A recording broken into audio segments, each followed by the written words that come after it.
समय था 1992। East Africa का सोमालिया देश। इंसान के खिलाफ जंग की एक यादगार कहानी।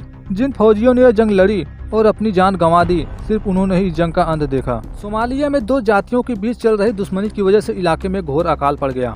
3 लाख लोग भुखमरी की वजह से मारे गए। उस वक्त वहाँ का सेना का बागी कमांडर था मोहम्मद फरहान अदीद। वह उस वक्त सोमालिया की राजधानी मोगादिशु में हुकूमत करता था। दुश्मन देश के लिए दुनिया भर से आने वाले मदद के सामान, खाना वगैरह को वह बंदरगाह से ही लूट लिया करता था। वह दुश्मन के भूख को ही अपना सबसे बड़ा हथियार बनाया हुआ था। उसके इस अत्याचार को देखकर दुनिया भर के लोग मोहम्मद फरहान अदीद के खिलाफ आवाज उठाई, पर कोई फायदा नहीं। जब सोमालिया का आतंक कुछ ज्यादा ही बढ़ गया तो पड़ोसी देश के लिए जरूरत के सामान भेजने के लिए कड़ी सुरक्षा का इंतजाम किया गया। यह इंतजाम कराया गया अमेरिका द्वारा, ताकि सोमालिया यानी अदीद के लोग जो उनके सामानों को लूट रहे थे वह न लूट सकें। 1992 तक ऐसा ही चलता रहा। 1 साल बाद 1993 में जब सामान को लूटने में नाकामयाब होने लगे अमेरिका के सिपाहियों की वजह से, तो वह जंग का ऐलान कर दिए। इसलिए अमेरिका अदीद के आतंक से परेशान होकर उसे खत्म करने तथा जनता के बीच शांति कायम करने के लिए अपने जाबाज सिपाहियों को भेज दिया, इस काम को 3 हफ्तों में खत्म करने के लिए। लेकिन जब देखते ही देखते 6 हफ्ते गुजर गए तो अमेरिकी सरकार बेचैन होने लगी। इसका पता लगाने के लिए वे सोमालिया की जनता के लिए खाने का सामान वगैरह भेजे। लेकिन हर बार की तरह इस बार भी अदीद के लोग वहां पर अटक गए। खाना अनाज वगैरह लेने के लिए निहत्थे तथा लाचार जनता पर फायरिंग करने लगे। ये सब होता हुआ हेलीकॉप्टर में मौजूद अमेरिकी सिपाही भी देख रहे थे। राष्ट्र संघ के कानून में बंधे होने के कारण ये कुछ न कर सके, इसलिए इन अमेरिकी सिपाहियों को मजबूरन वहाँ से जाना पड़ा। सोमालिया की राजधानी मोगादिशु में बने हवाई अड्डे पर। वहाँ जाकर सिपाहियों का एक ही मकसद बन चुका था, अदीद को पकड़ना, जिंदा या मुर्दा। आज का समय था 3 अक्टूबर सन 1993। अमेरिकी सिपाहियों को खुफिया सूत्रों से मालूम पड़ा आज अदीद अपने कुछ खास लोगों के साथ मीटिंग करने वाला है। जहाँ पर मीटिंग चलने वाली थी वह जगह था बकारा मार्केट। वह बकारा मार्केट की किसी खास जगह पर मीटिंग करेगा। ये बात अमेरिकी जनरल गैरिसन को मालूम पड़ी। अब ये अदीद के दोनों आदमियों को पकड़ने के प्लान में लग गए। इनका प्लान है इन्हें मात्र 30 मिनट के अंदर ही उन्हें पकड़ना होगा। लेकिन अभी इन्हें पता लगाना बाकी था आखिर में मीटिंग एग्जैक्ट किस जगह पर होने वाली है। इस बात का अच्छी तरह से ख्याल रखने के लिए इनका एक सिपाही पहले से मौजूद था उस जगह पर। जैसा कि इनका प्लान है आधा घंटे के अंदर अपने मकसद में कामयाब होना है, इसलिए खाने पीने के सामान लेने की बजाय हथियार के जितने भी सामान थे सब ले लिए। पूरी तैयारी करते करते लगभग 2:30 बज चुके थे, क्योंकि ये यहाँ से तभी निकलेंगे जब इनका भेजा हुआ जासूस खबर देगा आखिर अदीद के आदमी मौजूद है किस जगह पर। कुछ ही देर में इन्हें कंफर्म हो गया वे लोग मौजूद हैं किसी बिल्डिंग पर। यह खबर जैसे ही मिली अमेरिकी फौज हेलीकॉप्टर तथा गाड़ियों से निकल पड़ी। गाड़ियों को खासकर इसलिए ले जाया गया ताकि जो जख्मी सिपाही हों उन्हें वापस लाया जा सके, मगर बीच रास्ते में ही गड़बड़ हो गया।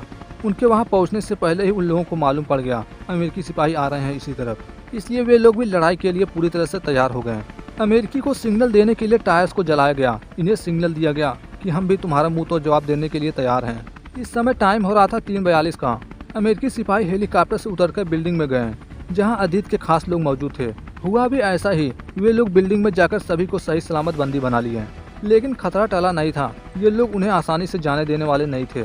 हेलीकॉप्टर पर नीचे से फायरिंग होने लगी।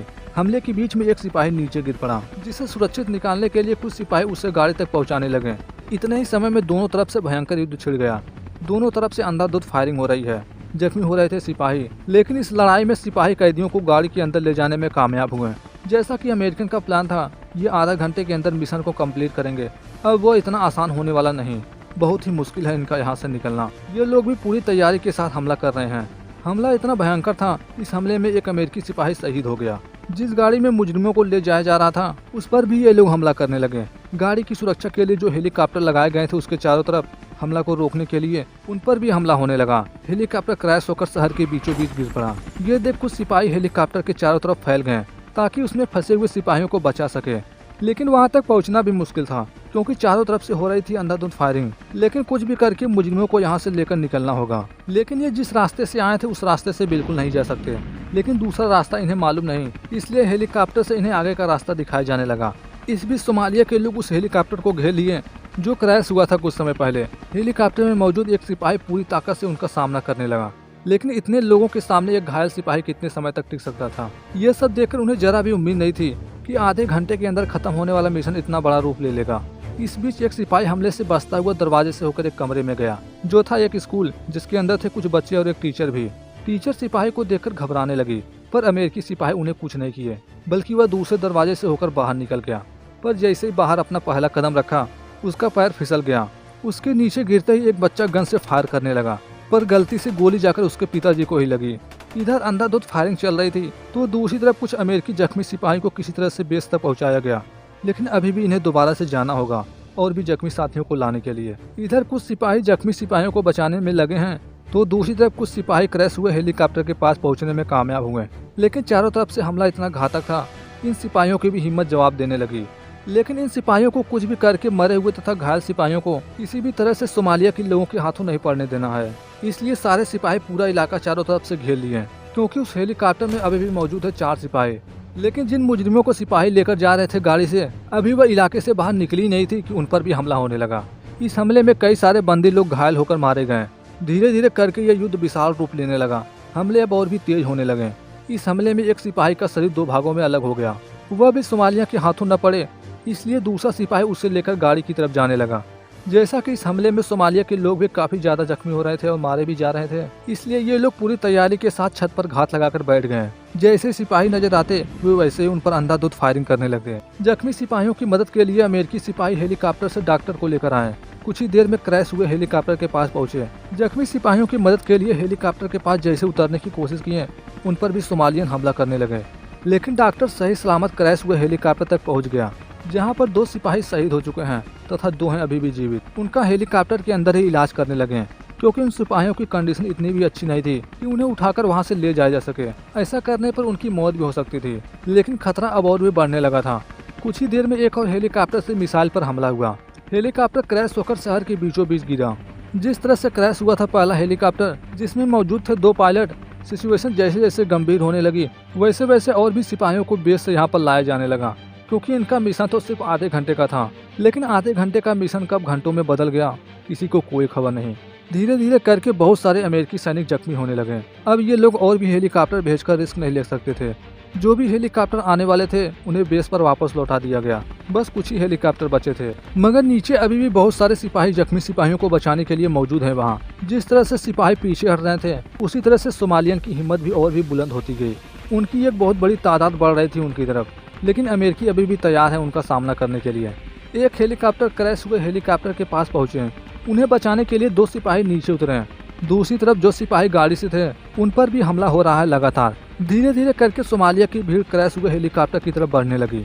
हेलीकॉप्टर में मौजूद अकेला पायलट उन लोगों का सामना करने लगा, लेकिन एक अकेला उन सैकड़ों लोगों का सामना कैसे कर सकता था।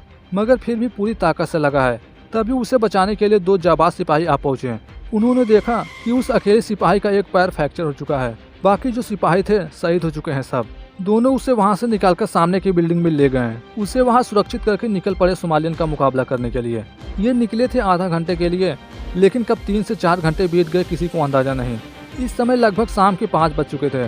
सिचुएशन जब और भी गंभीर होने लगे तो अमेरिकी मिलिट्री की गाड़ियां वापस जाने लगी, लेकिन अभी भी बहुत सारे सिपाही वहां फंसे हुए थे, जिनमें से कुछ सिपाही जख्मी हैं तो कुछ शहीद हो चुके हैं। सोमालियन लोगों की तादाद इतनी ज्यादा बढ़ गई, वह कुछ ही समय में हेलीकॉप्टर के पास मौजूद सिपाही को मार दिए। हेलीकॉप्टर के पास का इलाका अब हो चुका था उनके काबू में, तथा वहां मौजूद सिपाही भी हो चुका था उनके काबू में। यह सब होते हुए जनरल भी देख रहा है। जब सिचुएशन हाथ से निकलने लगी तो पाकिस्तान से भी सिपाहियों को लाया गया, लेकिन तब तक जिस हेलीकॉप्टर पर ये धावा बोले थे उसमें मौजूद सिपाहियों में से एक सिपाही जीवित था, जिसे ये मिलकर मारने पीटने लगे। पर उसी बीच अदीत के आदमी लोग आ पहुँचे। जख्मी सिपाही को बंदी बनाकर ले गए। धीरे धीरे अब शाम भी हो गई। शाम के लगभग 6 बज चुके थे। पहले वाले हेलीकॉप्टर के अंदर जो सिपाही जख्मी था उसका अभी भी इलाज चल रहा है। उसकी सुरक्षा के लिए कुछ सिपाही तैनात है बाहर।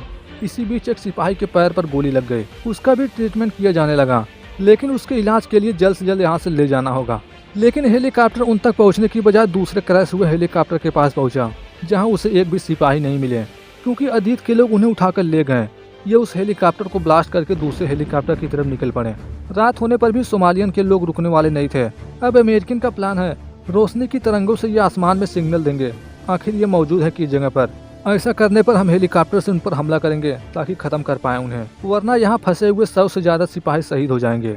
अब तो पाकिस्तानी फौज भी उनकी मदद के लिए आ चुकी थी। अब तो रात के लगभग 11:15 बज चुके थे। हुआ भी ऐसा ही। रात के वक्त सिपाही रोशनी के जरिए सिग्नल दिए।